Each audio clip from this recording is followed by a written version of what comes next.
नमस्ते दोस्तों, स्वागत है आप सभी का एक बार फिर से आपके अपने YouTube चैनल इनसाइडर निवेश पर। आज हम बात करने वाले हैं ब्राइटकॉम ग्रुप यानी BCG के बारे में। पिछले कुछ दिनों में आपने देखा होगा कि शेयर पहले 6-7% भागा, माहौल बनने लगा, लोगों को शायद लगा कि अब कुछ बदलेगा और फिर अचानक ऊपर से धड़ाम हो गए। अब सवाल सीधा है, ये सिर्फ प्रॉफिट बुकिंग थी या फिर कहानी में कोई पुराना भूत फिर से जाग गया है?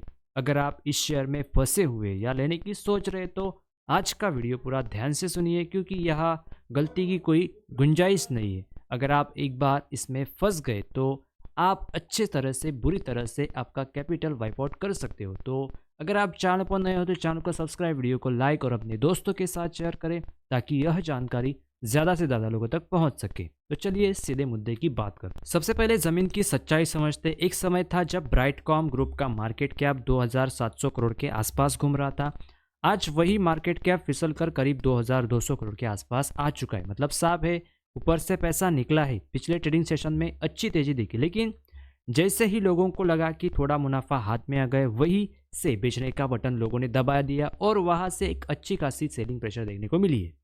अब दोस्तों, डिलीवरी करीब 30% के आसपास है। इसका मतलब ये नहीं कि लोग भरोसा कर रहे हैं, इसका मतलब ये है कि लोग डर के साथ बैठे, ना पूरी तरह निकल रहे, ना पूरी तरह घुस रहे। यह कंफ्यूजन जोन होता है और यही जोन सबसे ज़्यादा नुकसान करता है।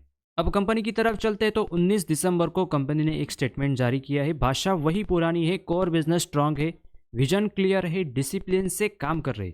देखिए, बोलने में कोई दिक्कत नहीं है। कंपनी का कहना है कि फाइनेंशियल ईयर 2025 और 26 को लेकर उनका फोकस साफ है।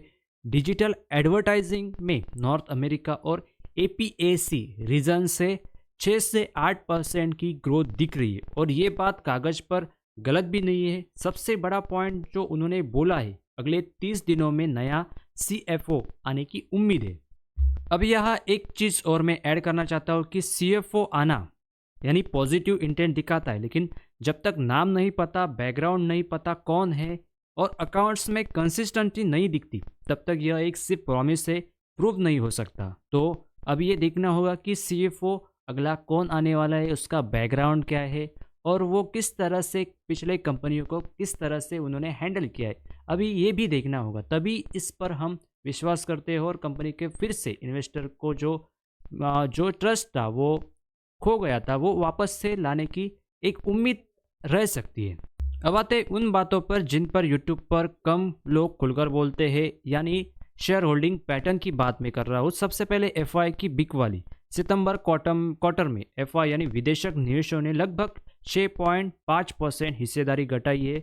कोई भी FI इमोशन में नहीं निकलता, या तो वो रिस्क बढ़ते हुए देखता है या विजिबिलिटी खत्म होते हुए देखता है।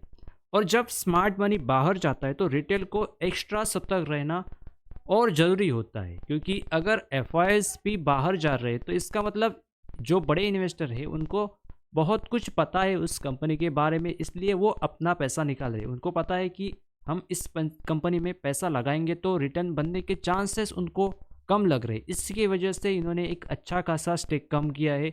अब ये देखना होगा कि क्या प्रोमोटर्स इस कंपनी को बचा पाते हैं, क्योंकि अगर उन्होंने माल खरीदा या बड़े इन्वेस्टर ने माल खरीदा तो शायद एक होप बन सकती है कि ये शेयर ऊपर की तरफ जा सकता है। अब देखते हैं चार्ट क्या कह रहा है। अब भावनाओं को साइड में रखकर चार्ट देखते तो RSI करीब 33-34 के आसपास है। हाँ, टेक्निकल यह ओवरसोल्ड जोन में है, लेकिन ओवरसोल्ड जोन मतलब यह नहीं कि शेयर पलटेगा ही। कई बार शेयर लंबे समय तक ओवरसोल्ड रह सकता है, ये लोग भूल जाते हैं।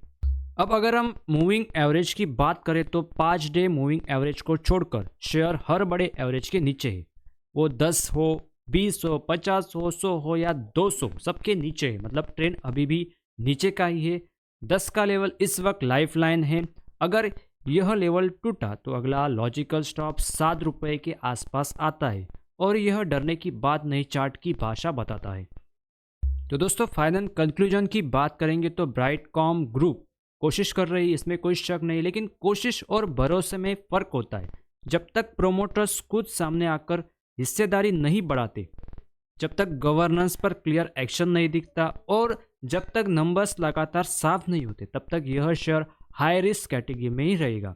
6 जनवरी से 9 जनवरी तक के बीच में कुछ बड़े अपडेट्स आने की बात चल रही है। अगर कुछ ठोस निकलता है तभी नई कहानी बनेगी, वरना सिर्फ अनाउंसमेंट बेस्ड रैली आएगी वरना जाएगी।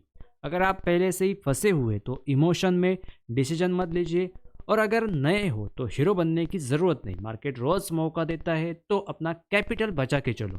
तो ये थी आज की अपडेट। आई होप आपको कुछ वैल्यूएबल इन्फॉर्मेटिव लगा, तो चैनल को सब्सक्राइब करें। मिलते हैं अगले किसी नेक्स्ट वीडियो में, तब तक के लिए धन्यवाद।